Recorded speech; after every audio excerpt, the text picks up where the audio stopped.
తెలివి నీతి కథ. మల్లాపురం అనే గ్రామంలో ముగ్గురు స్నేహితులు ఉండేవారు. వ్యాపారం కోసం తిమ్మాపురం వెళ్ళాలని నిర్ణయించుకున్నారు. తిమ్మాపురం వెళ్ళాలంటే ఒక పెద్ద అడవిని దాటి వెళ్ళాలి. ముగ్గురు స్నేహితులు ఊరు నుంచి ఉదయం బయలుదేరారు. 2-3 గంటల్లో వారు అడవిని చేరుకున్నారు. పోతూ పోతూ ఉంటే ముగ్గురిలో ఒకడికి తాడు దొరికింది. మళ్ళీ పోతూ పోతూ మరొకరికి చాట దొరికింది. అలాగే మరొకరికి గడ్డపార దొరికింది. వారికి ఒక గుహ కనిపించింది.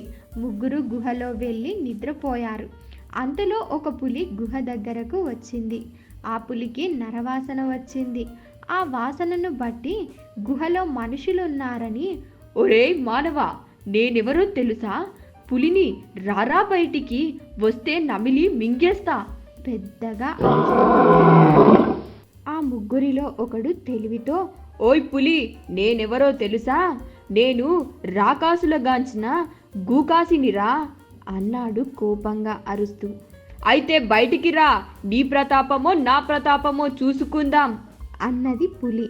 నేను రావడమేమిట్రా, నా గోరు చాలు నిన్ను పొడిచి చంపడానికి అని గడ్డపార చూపాడు. అమ్మో, ఇంత పెద్దదా? ఆశ్చర్యపోయింది పులి. నా చెవి చూడరా, నా చెవిని ఆడించాలి అంటే గాలికి కొట్టుకుపోతావు అని చాటను బయట అటూ ఇటూ ఊపాడు. ఆ చెవిని చూసి వణికిపోయింది పులి. నా తోక చూడరా అని తాడును బయటకు విసిరాడు. అంతే, ఆ దెబ్బతో ఆ పులి వణుకుతూ అక్కడి నుంచి పారిపోయింది. ఆ రాత్రి ముగ్గురు స్నేహితులు హాయిగా నిద్రపోయి తెల్లవారుజామున లేచి నడవడం మొదలుపెట్టారు. నీతి, తెలివి ఉంటే ఏ పని అయినా తేలికగా సాధించవచ్చు. మెదడు లేని గాడిద నీతి కథ. ఒక అడవిలో ఒక సింహం ఉండేది. అది వయసు పైబడి ముసలిదై వేటాడే శక్తి కూడా లేకపోవడంతో రోజు ఆహారం ఎలా సంపాదించాలా అనే ఆలోచనలో పడింది. బాగా ఆలోచించి చివరికి ఒక నక్కని పిలిచింది. నీ తెలివితేటలు, చురుకుదనం గురించి చాలా విన్నాను. నువ్వు నా ప్రధాన మంత్రిగా ఉండు. నాకు రోజు ఆహారం సంపాదించి పని నీకే ఇస్తున్నాను అంది. అది విన్న నక్క, చిత్తం మహారాజా, తప్పకుండా ఈ రోజు నుంచి మీకు ఆహారం తెచ్చి పని ఈ మంత్రిదే. అదే పని మీద నక్క అడవిలో కొంత దూరం వచ్చి అక్కడ గడ్డి మేస్తున్న ఒక బలిసిన గాడిదను చూసింది. దానిని చూడగానే నక్కకు మెరుపులాంటి ఆలోచన వచ్చింది. వెంటనే గాడిద దగ్గరకు వెళ్ళి, నిన్ను మా ముగరాజు సింహం పిలుస్తోంది, నిన్ను తన మంత్రిగా నియమిస్తుందంట అని చెప్పింది.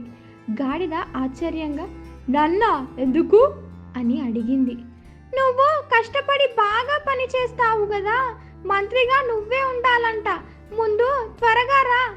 గాడిద మరేమీ ఆలోచించకుండా ఆనందంగా నక్క వెంట వెళ్ళింది. అసలే ఆకలి మీద ఉందేమో గాడిద. రావడంతోనే సింహం దానిపైకి ఎగరబడింది.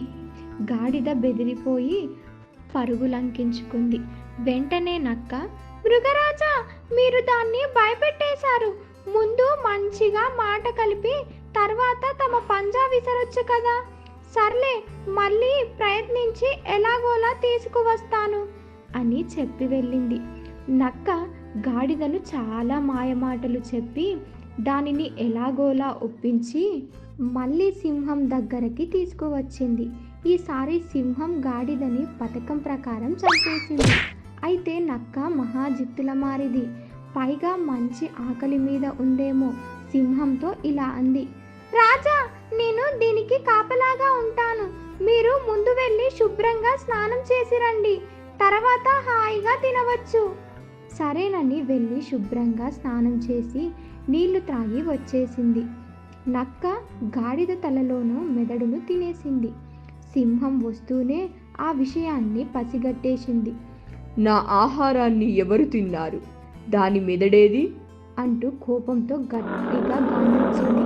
నక్క మాత్రం తెలివిగా, రాజా, గాడిదకు మెదడేది?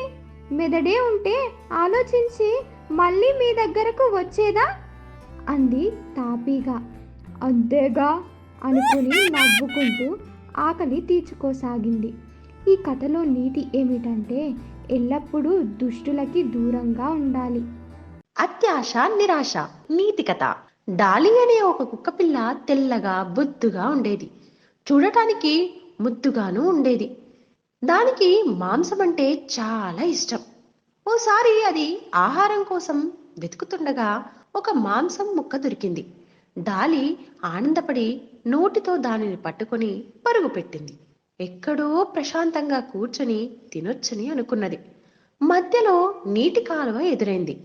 దాన్ని దాటుతుండగా దాని నీడ అందులో కనబడింది. దాని నోట్లో కూడా మాంసం ముక్క ఉన్నట్లు కనిపించింది. డాలికి ఆ రెండో మాంసం ముక్కను కూడా తినాలనిపించింది.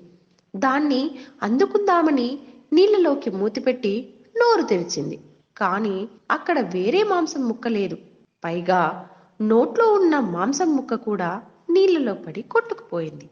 దాంతో డాలికి ఉన్నది పోయింది, ఉంచుకున్నది పోయింది. కథలోని నీతి ఏంటంటే మనం కూడా ఉన్న దానితో సంతృప్తి పడాలి, అత్యాశకు పోకూడదు. వింత కోరిక. ఒక పెద్ద చెరువులో చాలా కప్పలు ఉండేవి. అందులో సుందరి అనే కప్ప పిల్ల ఒకటి ఉండేది. దానికి ఎప్పుడు ఏవేవో వింత కోరికలు కలిగేవి. ఒకసారి పక్షిలా ఆకాశంలో ఎగరాలి అనుకునేది. మరొకసారి మైదానంలో గుర్రంలా పరిగెత్తాలని ఆశపడేది. దాని వింత కోరికలు తీర్చలేక వాళ్ళమ్మ తల ప్రాణం తోకకొచ్చేది. ఒకరోజు ఒక పాము ఆ చెరువు దగ్గర ఒక పుట్ట కట్టుకొని ఉండసాగింది. ఆ పాము సుందరి చూడగానే ఒక వింత కోరిక కలిగింది. వెంటనే తన తల్లి దగ్గరకు పరిగెత్తింది. అమ్మ, పాము పడగ మీద ఎక్కి తిరగాలని ఉంది. దాని కోరిక విన్న వాళ్ళమ్మ కంగారు పడిపోయింది. ఏం కోరిక తల్లి నీది? పాము దగ్గరికి వెళ్ళావంటే చేస్తావు.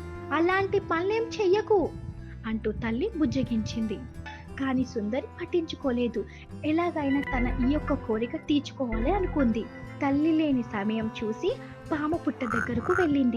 హాయ్, నా పేరు సుందరి, నన్ను నీ పడగపై ఎక్కించుకోవా?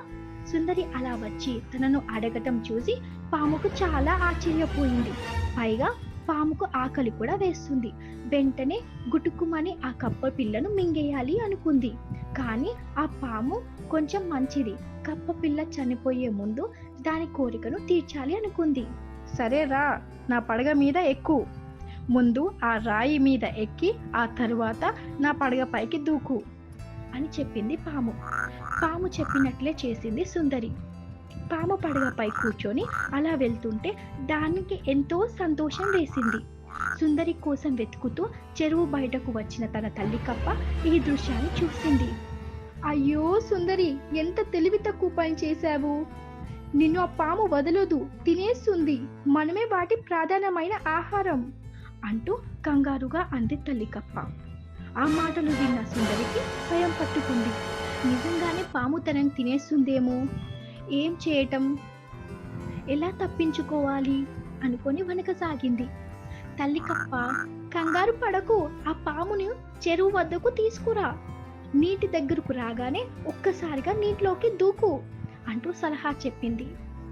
తల్లి కప్ప బెకబెకలు పిల్ల కప్పకు అర్థమయ్యింది. కానీ పాముకు అర్థం కాలేదు. సుందరి అడిగినట్లే పాము చెరువు ఒడ్డున వెళ్ళింది. తల్లి చెప్పినట్లుగానే సుందరి పాము పడగ పైకి నిలబడి చెరువులోకి ఒక పెద్ద గంతు వేసి దుంకింది. పాము తేరుకునే లోపు నీటి లోపలికి తల్లితో పాటు పారిపోయింది సుందరి.